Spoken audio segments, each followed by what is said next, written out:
മഹാപ്രസ്ഥാനത്തെ മുന്നിൽ നിന്ന് കരുത്തോടെ നയിക്കുന്ന നിലപാടുകളിൽ അചഞ്ചലമായി നിന്നുകൊണ്ട് പ്രവർത്തിക്കുന്ന കേരള സമൂഹത്തിനാകെ ആദരണീയനായ NSS general secretary Shri G Sukumaran Nair,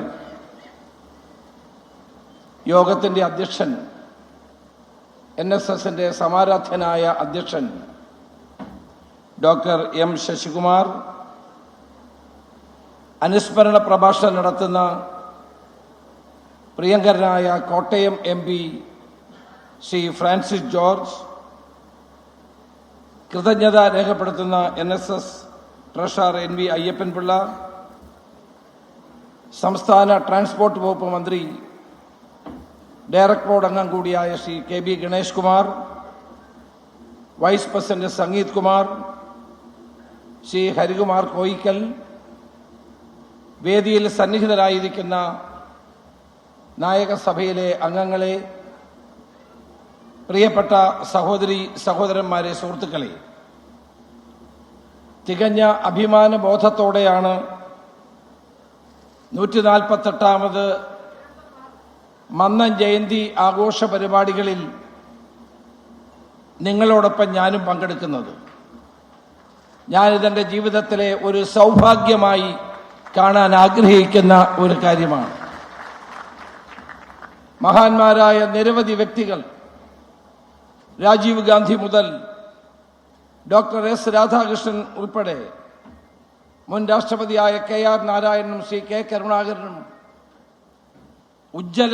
ഉജ്ജ്വല നേതൃത്വങ്ങളെല്ലാം ഉദ്ഘാടനം ചെയ്ത ഈ വേദിയിൽ എനിക്കൊരവസരം കിട്ടിയതിന് NSSനോടും എൻ്റെ ജനറൽ സെക്രട്ടറിയോടും പൂർണ്ണമായ നന്ദിയും കടപ്പാടും രേഖപ്പെടുത്താൻ ഈ അവസരം ഞാൻ വിനിയോഗിക്കുകയാണ്. ഈ പ്രൗഢഗംഭീരമായ ചടങ്ങിന്റെ ഭാഗമാകാൻ കഴിഞ്ഞത് അങ്ങേയറ്റത്തെ ചാരിതാർത്ഥ്യം എനിക്കുണ്ട്. ഭാരതകേസരി മന്നത്ത് പത്മനാഭൻ ഉജ്ജ്വലമായ സ്മരണകളാണ് ഇവിടെ ഇരമ്പി നിൽക്കുന്നത്. പത്മനാഭ പ്രഭയിൽ പെരുന്ന പ്രശോഭിതമാണ് എന്ന് നമുക്കെല്ലാവർക്കും ബോധ്യമുണ്ട്. ഇത്തവണ കൂടുതൽ ആളുകൾ ഈ സമ്മേളനത്തിലും പുഷ്പാർച്ചനയിലും പങ്കെടുക്കുന്നു എന്നത് ശ്രദ്ധേയമായ ഒരു കാര്യമാണ്. കേരളം ഇന്ത്യക്ക് സംഭാവന ചെയ്ത മഹാപുരുഷന്മാരിൽ അഗ്രഗണ്യനാണ് ശ്രീ മന്നത്ത് പത്മനാഭൻ.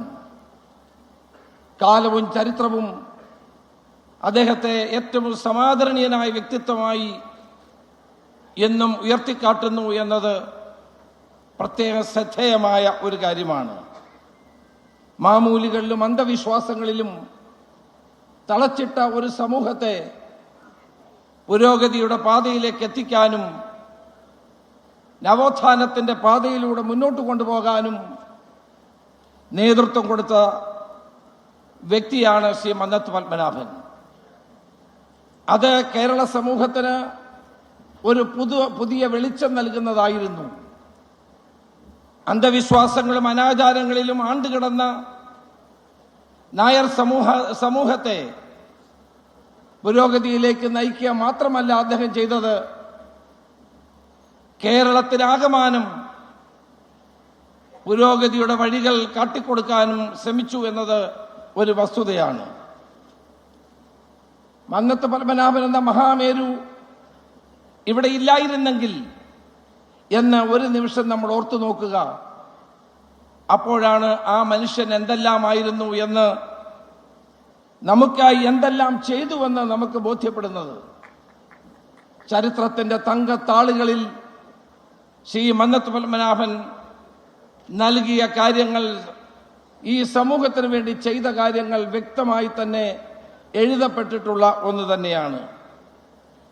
ആരാധ്യനായ സമുദായ ആചാര്യൻ ശ്രീ മന്നത്ത് പത്മനാഭൻ ഒരിക്കൽ പറഞ്ഞു, മറ്റുള്ളവരെ പോലെ അധ്വാനിച്ച് ജീവിക്കാൻ നായർ സമുദായം തയ്യാറാകണം. അധ്വാനിച്ച് ആഹാരം കഴിച്ചേ ഉറങ്ങാവൂ എന്ന നിശ്ചയം സമൂഹത്തിലെ ആണിനും പെണ്ണിനും ഉണ്ടായാൽ നമ്മൾ രക്ഷപ്പെടും. ഇതാണ് സമുദായ ആചാര്യൻ സമൂഹത്തോട് ഉറക്കെ വിളിച്ചു പറഞ്ഞത്. അധ്വാനിക്കാൻ പറഞ്ഞു.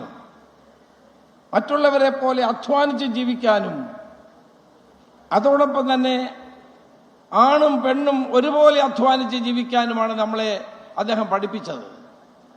സ്വന്തം സമുദായത്തിന്റെ ശക്തി ദൗർബല്യങ്ങൾ പൂർണ്ണമായി ഉൾക്കൊണ്ടിരുന്ന ആചാര്യനായിരുന്നു മന്തത്ത് പത്മനാഭൻ.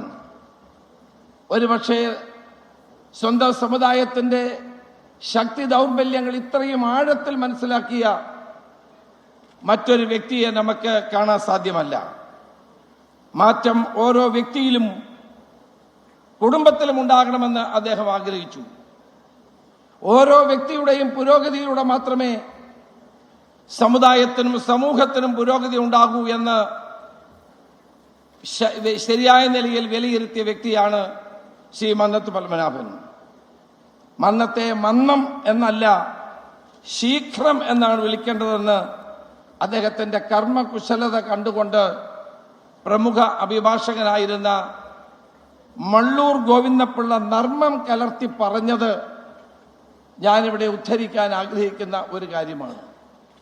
ഏത് കാര്യവും ശീഘ്രതയോടെ ചെയ്യാൻ കഴിയുന്ന, ഏതൊരു കാര്യവും വളരെ വേഗതയിൽ ചെയ്യാൻ കഴിയുന്ന ഒരു പ്രവർത്തന ശൈലിയായിരുന്നു അദ്ദേഹത്തിൻ്റെത്. ഇന്ന് ഉള്ള സൗകര്യങ്ങളിൽ ജീവിച്ച് മുന്നോട്ട് പോകാൻ ആഗ്രഹിച്ച അല്പം ചടഞ്ഞുകൂടാൻ തയ്യാറാകുന്ന സമുദായമെന്ന പേരുദോഷമുണ്ടായിരുന്നവർക്ക് മുമ്പിൽ അദ്ദേഹം സ്വന്തമായ മാതൃക കാണിക്കുകയാണ് ഉണ്ടായത്. NSSന്റെ ചരിത്രവും മന്നത്ത് പത്മനാഭന്റെ ആത്മകഥയും പരിശോധിച്ചാൽ നമുക്കത് മനസ്സിലാകും. അത് അദ്ദേഹത്തിന്റെ ദിനചര്യ വിവരിക്കുന്ന അത്ഭുതകരമാണ്. ശ്രീ മന്നത്ത് പത്മനാഭൻ അതിരാവിലെ 3:30